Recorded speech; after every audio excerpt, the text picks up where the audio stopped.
Em nome de Jesus Cristo, aquele que venceu em nosso lugar. Amém. No último domingo, nós falamos sobre as tormentas que dão lugar à bonança. É um padrão que está presente na natureza, que faz parte da vida humana. A maioria de vocês certamente já passou por dias difíceis ao longo da vida. Para aqueles que talvez não tenham passado ainda, eu não quero ser pessimista, mas as chances de você enfrentar alguma dificuldade, elas são maiores do que nunca passar por elas. Mas como também conversamos no último culto, são justamente as situações difíceis da vida que nos fazem repensar muitas coisas, que nos fazem redefinir prioridades, elas nos amadurecem, elas nos tornam mais tolerantes, mais sensíveis, inclusive, com a dor dos outros. A dor, o sofrimento, as aflições ao longo da vida, elas são inevitáveis. Mais cedo ou mais tarde, seremos atingidos por elas. Em maior ou menor grau, mas uma hora seremos atingidos. Não é um castigo de Deus, mas são as consequências do pecado como um todo, às quais todos nós estamos sujeitos. E nessas horas, Deus está conosco. A Bíblia nos apresenta um Deus que sabe o que é sofrer. Um Deus que veio a este mundo, que se encarnou para suportar a pior das dores em nosso lugar. Por isso, quando nós passamos por alguma dificuldade, nós podemos ter a certeza de que Deus está atento. E Ele está sempre pronto para nos amparar. Firmados nele, por mais dolorosas que talvez sejam as aflições que enfrentemos, elas sempre resultarão em frutos benéficos que no fim nos conduzirão para a vitória. Um atleta, por exemplo, para ser competitivo na sua modalidade esportiva, ele precisa dedicar várias horas do seu dia a treinos. E dependendo da modalidade, isso pode exigir esforços intensos, muita dedicação. Isso pode gerar dor, até mesmo sofrimento, desgaste físico, cansaço. Porém, todo esse processo é fundamental, é indispensável para que esse atleta alcance êxito. É um processo penoso e doloroso, mas indispensável para que a vitória seja conquistada lá na frente.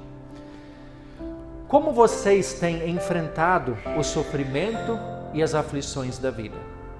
Essas situações de alguma forma têm ensinado vocês?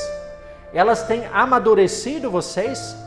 Elas têm tornado vocês pessoas melhores? Ou vocês tentam, a qualquer custo, evitar o sofrimento, se desvencilhar das aflições?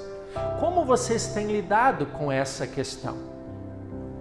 O pastor Timothy Keller, que eu já mencionei várias vezes também, aqui nas mensagens, em um dos seus livros, Caminhando com Deus em Meio à Dor e ao Sofrimento, ele chama a atenção para um contraste que existe entre a maneira como as sociedades tradicionais, as sociedades mais antigas lidavam com o sofrimento e como hoje as sociedades modernas lidam com o sofrimento.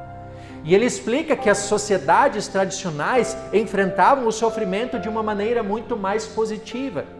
No passado, era costume entre as pessoas enxergar no sofrimento uma maneira de aprender, de crescer, de amadurecer.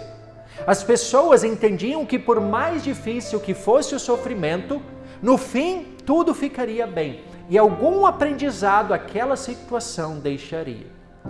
Quando vinha o sofrimento, as pessoas também não tentavam encontrar explicações racionais para aquela situação difícil. Elas procuravam entender o que, na maioria das vezes, não tem explicação. Simplesmente encaravam aquela situação, seguiam em frente e principalmente se apegavam a Deus.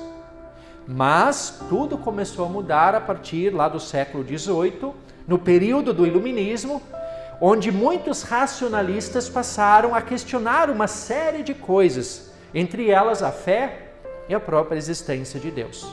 Aos poucos, o ser humano passou a querer uma explicação para praticamente tudo, inclusive para o sofrimento, que na maioria das vezes não tem uma explicação lógica. Afinal, Se Deus é bom, se Ele é todo-poderoso, por que Ele permite tanto sofrimento? Essas foram perguntas que surgiram. É claro que o ser humano sempre questionou diante do sofrimento. Nós vemos isso no livro de Jó. Muitos salmos mostram isso. Mas a sociedade moderna foi além. Ela não se contentou apenas em questionar, mas passou a colocar a razão humana no lugar do próprio Deus. Deus não era mais apenas questionado, mas contestado. Deus começou a ser colocado no banco dos réus. Deus começou a ser acusado e condenado. Ou Deus é o culpado pelo sofrimento, ou então Ele não existe. Para muitas pessoas, essas passaram a ser as duas únicas alternativas. E isso levou ao surgimento do ateísmo e do ceticismo. E para muitos ateus e céticos, o sofrimento hoje em dia é uma realidade inevitável. Cruel sim, mas que para muitos não significa absolutamente nada, porque, de acordo com eles, a morte é o fim de tudo. E segundo esses céticos e ateus, eles também dizem que recorrer a Deus, a espiritualidade seria inútil e até mesmo um comportamento tolo e infantil. Para outros que ainda acreditam em um Deus, ele passou a ser visto como um ser distante, um ser que nos deixou entregues à própria sorte e que já não se preocupa mais com os nossos problemas. E isso, de certa forma, justificaria o sofrimento que existe. E ainda outros entendem que, por ser o Criador de todas as coisas, Deus teria o dever de nos beneficiar, o dever de nos livrar de qualquer infortúnio, de qualquer sofrimento. E quando Ele não faz isso, Ele é o único culpado, nunca nós.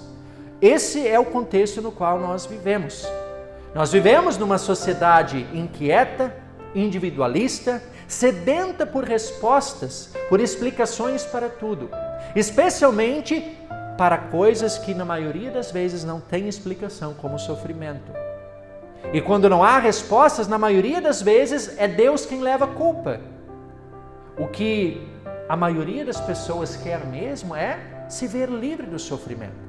Eles querem livrar-se do sofrimento a qualquer custo. Mas quando ele vem, a gente sabe que uma hora ele vem, dificilmente ele vai ser visto sob uma perspectiva positiva. Algo que possa, quem sabe, edificar, amadurecer, não é visto. As pessoas procuram terapia, procuram gurus, psicólogos, querem se livrar do sofrimento meio que na marra. Ninguém gosta de sofrer, mas o sofrimento é inevitável. E essa busca por tentar se livrar do sofrimento, ele também acaba nos afetando. Nós somos influenciados por esse comportamento moderno, porque na verdade nós vivemos em meio a essa sociedade moderna. Mas o que nós sabemos, e isso é fato, é a realidade, o sofrimento ele é inevitável. A pergunta então é, qual é a melhor maneira de enfrentá-lo? Infelizmente, a perspectiva moderna pouco pode nos ajudar. A perspectiva tradicional, antiga, ela já é bem mais interessante. Por mais difícil e doloroso que seja o sofrimento, não devemos apenas enxergá-lo pelo lado negativo, mas também devemos olhar pelo lado positivo, porque existe sim sempre um lado positivo. O sofrimento nos ensina, ele nos amadurece, ele molda o nosso caráter. E essa também é a perspectiva cristã. E é justamente sobre essa perspectiva cristã que nós queremos conversar, porque ela é a única e a melhor maneira de enfrentar o sofrimento e as aflições da vida, que são inevitáveis. No texto de hoje, Jesus ele diz aos seus discípulos: no mundo vocês passam por aflições, mas tenham coragem, eu venci o mundo. E essas palavras já mostram que o sofrimento é uma realidade presente na vida humana. O próprio Jesus diz isso. E o termo grego que é usado para traduzido por aflições é o termo thlipsis. E o significado dele, ele abrange uma série de coisas como perseguição, opressão, aflição, tribulação, problemas, circunstâncias difíceis, dificuldades que envolvem sofrimento e causam dor. Tudo isso abrange esse termo aflições, o termo grego thlipsis. E essa palavra, justamente por isso, essa palavra descreve o que nós estamos sujeitos a enfrentar nesse mundo. Os discípulos de Jesus passaram sofrimentos e aflições. Os cristãos de todos os tempos passaram por muitas dificuldades. Por que, quando chega a nossa vez, seria diferente? É importante também dar atenção para o que Jesus diz um pouco antes nesse mesmo versículo, quando diz: falei essas coisas para que em mim vocês tenham paz. Essas palavras foram ditas um pouquinho antes de Jesus ser preso. Ele disse aos seus discípulos o que aconteceria, de como eles seriam dispersos, fugiriam, que eles enfrentariam dias difíceis, seriam perseguidos, sofreriam, passariam por tribulações. Mas Jesus também os conforta, dizendo que o Pai os ama. Ele também diz que podiam orar ao Pai em nome dele e ele os atenderia, ele os ouviria. E é justamente nisso que se manifesta essa paz que Jesus promete aos seus discípulos. Não na ausência de dificuldades, mas na certeza da presença e do amor de Deus, mesmo diante dos cenários mais difíceis e mais desafiadores. Jesus não ilude os seus discípulos prometendo apenas paz, tranquilidade e prosperidade para esse mundo, como muitos hoje fazem por aí. Pelo contrário, ele os adverte, ele os alerta, dias difíceis virão. Mas ele também os consola na certeza de que mesmo em meio a qualquer situação, por mais difícil que ela possa ser, o Pai os ama e ele estaria atento às suas orações. E esse é o verdadeiro consolo. Consolo que trouxe paz aos discípulos de Jesus naquela época e que ainda hoje traz consolo e paz para a nossa vida. Merece também destaque o que Jesus diz no versículo 28, vim do Pai e entrei no mundo. Jesus está literalmente dizendo que ele entrou para dentro desse mundo. Sim, nós sabemos disso. Jesus nasceu, se encarnou, habitou entre nós. João capítulo 1 diz isso. Mas aqui o que eu quero destacar é o uso do tempo verbal no texto grego. É o tempo perfeito, é um tempo verbal que não existe no português. E esse tempo verbal, no grego, ele dá a ideia de uma ação completa. Uma coisa que aconteceu lá no passado, mas os resultados disso são permanentes. Ou seja, Jesus entrou no mundo lá no passado, quando se fez carne e habitou entre nós, mas a sua presença continua permanente entre nós ainda nos dias de hoje. Mesmo que ele já esteja lá ao lado direito do Pai, mas ele continua ainda atuando neste mundo. Não mais de maneira visível como foi há 2000 anos, mas ainda assim de maneira real e concreta, como nós o temos na palavra, na Bíblia, como nós o recebemos no pão e no vinho da Santa Ceia. E outro ponto que precisamos observar nesse texto é o uso da palavra mundo, é o termo cosmos no grego. No Evangelho de João, sempre quando a palavra cosmos, mundo, aparece, ele é usado para se referir a algo mau e pecaminoso. Então, quando João fala de mundo, ele se refere a algo mau e pecaminoso. Não que em si mesmo esse mundo seja mau por natureza, porque o que Deus criou era muito bom, mas aquilo que Deus criou e que era muito bom lá no início foi contaminado pelo pecado e por isso tornou-se mau. E é justamente para dentro desse mundo corrompido, pecaminoso, contaminado pelo pecado, cheio de sofrimento, de dores, angústias, injustiças, aflições, que Deus enviou o seu mundo, para que todo que nele crê não pereça, mas tenha a vida eterna. E aí Jesus diz, neste mundo vocês vão passar por aflições, problemas, dificuldades, doenças, perseguição, dor, sofrimento. Tudo isso é um combo, é um pacote, não de coisas boas. Quando se fala em combo, muitas vezes pensamos em um benefício, uma promoção, mas aqui é um combo de coisas desagradáveis. Mas apesar de tudo isso, Jesus diz, tenham coragem, tenham ânimo, eu venci o mundo. E aqui, novamente, o termo é nikao, que dá a ideia de conquistar a vitória, derrotar o adversário, prevalecer. E foi exatamente o que Jesus fez. Ele venceu todas as aflições em nosso lugar. E a principal de todas, a aflição eterna. Jesus derrotou os nossos maiores adversários, o diabo, o pecado e a morte. Se as aflições deste mundo já são dolorosas, muito mais seriam as aflições eternas. Mas isso já não precisa nos preocupar mais, porque Jesus venceu. Jesus prevaleceu em nosso lugar. E quando Jesus diz, eu venci o mundo, vejam só, novamente o tempo verbal está no perfeito. Ou seja, a vitória de Jesus Cristo permanece. Ele continua prevalecendo. E junto dele também nós, os que cremos nele, somos vitoriosos. Nós também prevalecemos. Deus, esse Deus da Bíblia, não é um Deus distante como muitos pensam.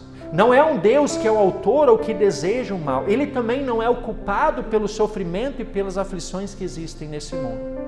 Esse Deus, o Deus da Bíblia, é um Deus relacional.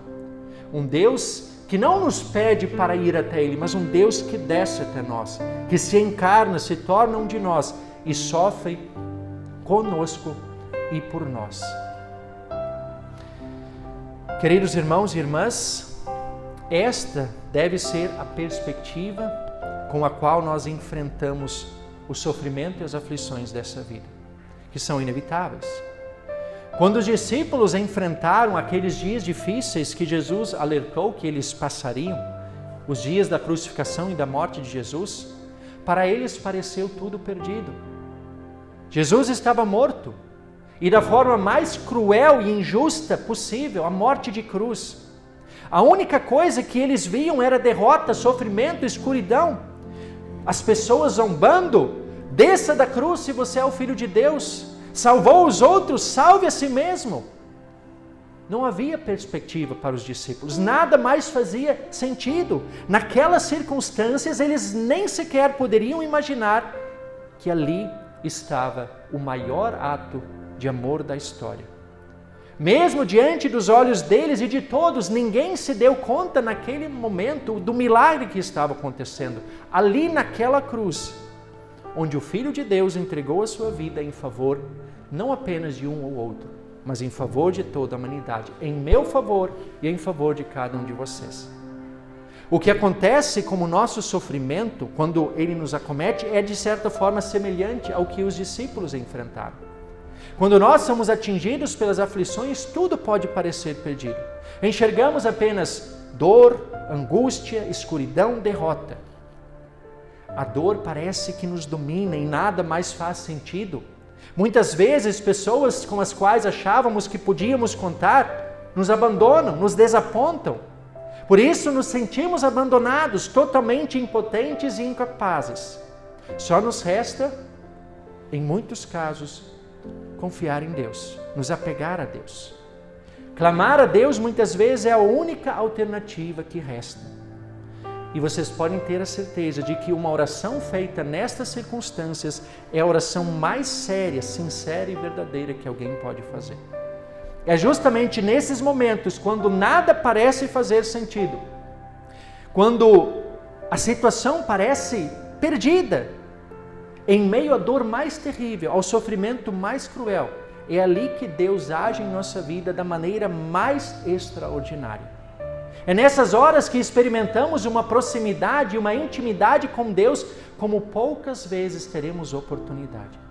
E somente quem já passou por uma dor profunda, por um sofrimento profundo, é que vai realmente entender do que eu estou falando.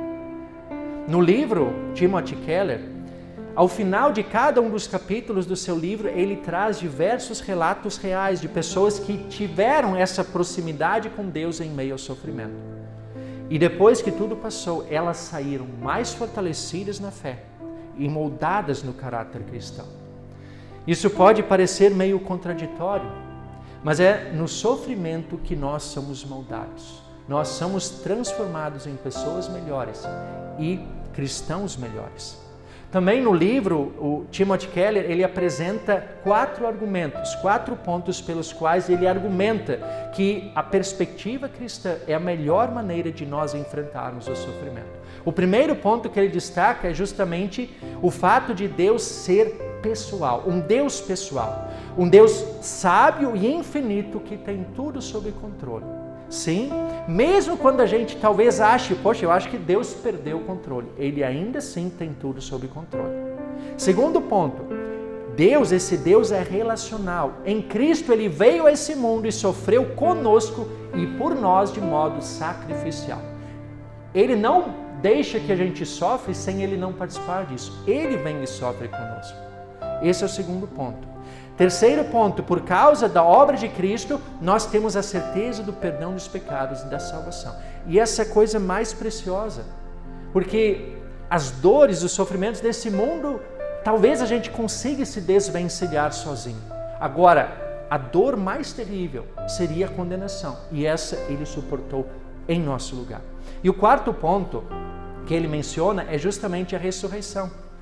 Que a morte, uma das maiores causas de dor e sofrimento, não é o fim de tudo. Porque pela fé em Cristo há vida plena depois da morte. Essa é a maior esperança, é saber que mesmo que a morte nos faça sofrer e ela é inevitável, não é o fim. Mas, como diz Paulo, né? O viver é Cristo, o morrer é lucro. A vida verdadeira, ela está por vir, ela não é aqui. E por fim, quero ainda deixar uma citação de Martinho Lutero, que resume muito bem o amor de Deus por cada um de nós, principalmente em meio às dores e misérias que muitas vezes passamos. Ele diz o seguinte: é da natureza de Deus criar algo do nada. Então, aquele que ainda não for nada, não pode ser transformado em algo nas mãos de Deus. Portanto, Deus aceita apenas o desamparado, cura apenas o enfermo, dá visão apenas ao cego, ressuscita apenas o morto, santifica apenas o pecador, dá sabedoria apenas ao tolo.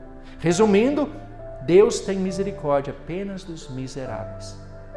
É só quando a gente realmente reconhece que não somos nada que Deus pode começar o seu trabalho. E é justamente, na maioria das vezes, em meio a um grande sofrimento, uma grande dificuldade, que nós reconhecemos o quanto somos miseráveis, o quanto realmente não somos nada.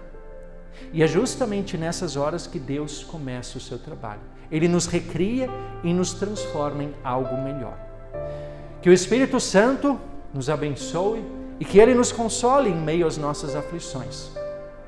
E que elas nos edifiquem e nos conduzam até a coroa da vitória celestial que Cristo já conquistou para cada um de nós. Amém.